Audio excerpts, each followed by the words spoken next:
وہاں پہ آپ کی ٹرالی بھی جائے گی، ٹریکٹر بھی جائے گا، تھریشر بھی جائے گا، اور اس کے بعد جو ہے وہ مختلف جو ہے وہ روٹاویٹرز بھی جائیں گے۔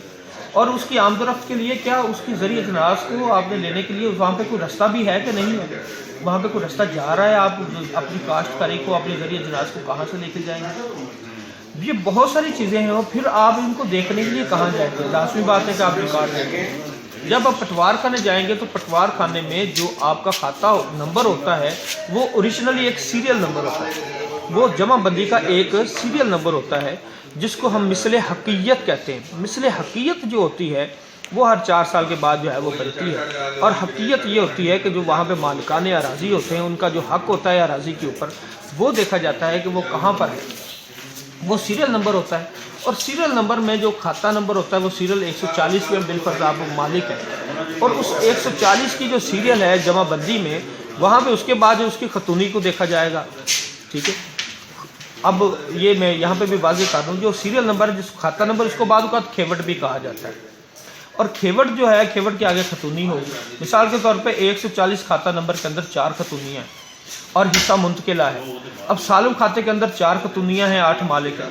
اب اس میں یہ دیکھا جائے گا کہ وہ کون سا مالک جو ہے وہ کس خطونی میں بیٹھا ہوا ہے۔ اب اگر بالفرض اس میں جو ہے وہ ملکیت اس کی خسرہ نمبر 472 میں ہے، 472 جو ہے وہ خطونی نمبر جو ہے وہ 472 جو ہے وہ خطونی نمبر 1 میں ہے۔ اب اس کا خسرہ، جس خسرے میں وہ قابض اس کا خطونی نمبر 4 پہ ہے۔ تو اس طرح کی بہت ساری جو ہے وہ قانونی طور پہ جو ہے وہ یہ کمیاں ہوتی ہیں جو عموماً جو ہے وہ ہمیں جو ہے وہ محکمہ مال کے ریکارڈ میں پائی جاتی ہیں۔ تو بعد سر اس میں یہ بتائیں، یہ فراڈ زرعی زمین میں فراڈ کیسے ہوتا ہے؟ یہ جو فراڈ کے بارے میں کہتے ہیں یہ ہمارے ساتھ فراڈ ہو گیا، اس بارے میں تھوڑا سا بتائیے گا۔ جی بالکل، جیسے میں بتا رہا تھا کہ یہ زرعی زمین کو خریدنے کا طریقہ، تو جب ان چیزوں کو ہم مد نظر نہیں رکھتے تو عموماً جو فراڈن لوگ ہوتے ہیں وہ یہی کرتے ہیں کہ ہمارے ساتھ فراڈ ہو گیا۔ مثال کے طور پہ آپ اس کھیوٹ میں نہیں بیٹھے ہوئے، آپ اس خطونی میں نہیں بیٹھے ہوئے جس میں والے میں تھا،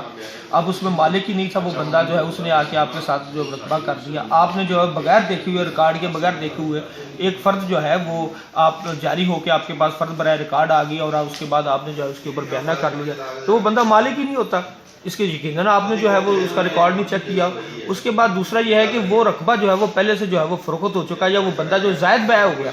زائد بیع ہونے کے بعد اس نے جو ہے وہ زائد بیع ہونے کے بعد اس کو خرید لیا، یا ایک کھاتا ہے، اس ایک کھاتے کے اندر جو ہے وہ بہت سارے لوگ مالک تھے، کچھ رقبہ جو ہے وہ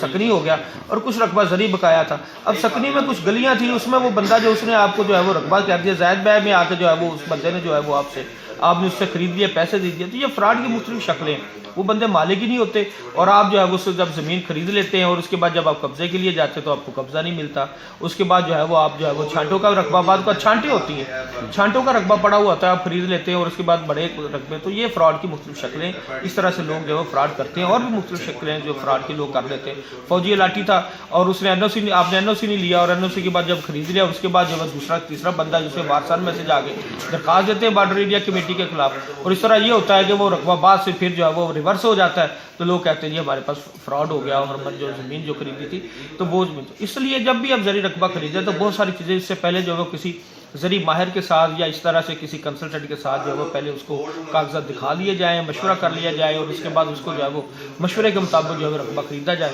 تاکہ جو ہے نا وہ اس طرح جو ہے وہ مشترکہ کھاتے میں تو عموماً جو ہے وہ حق شفا جو ہے وہ پریمپشن ایکٹ جو ہے وہ اس میں آپ سب کو پتہ ہے کہ بعض لوگ کیا کرتے ہیں جی، بعض لوگوں اب یہ ایک پہلو رہ چلا تھا، بعض لوگ یہ کرتے ہیں کہ وہ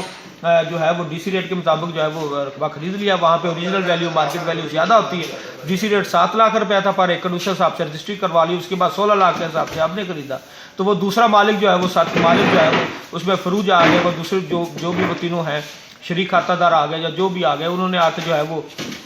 آپ کو جو ہے وہ سوٹ کر دیا، اور اس کے بعد جو ہے وہ حق شفا پہ اس نے جو ہے وہ زر سوم اور زر پنجم بھی جمع کروا دیا، اور اس کے بعد جو ہے وہ آنے کے بعد جو ہے وہ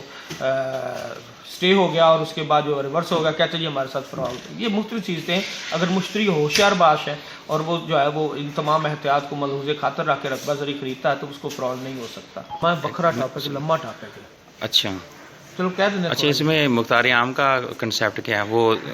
اس کو بھی دیکھنا چاہیے؟ یہ جنرل پاور اٹارنی ہے، ایک بندہ اگر آپ بذریعہ مختار عام آپ کو رقبہ فروخت کر رہا ہے تو یقیناً آپ دیکھیں، پہلے دیکھیں تو وہ مختار عام رجسٹرڈ بھی ہے،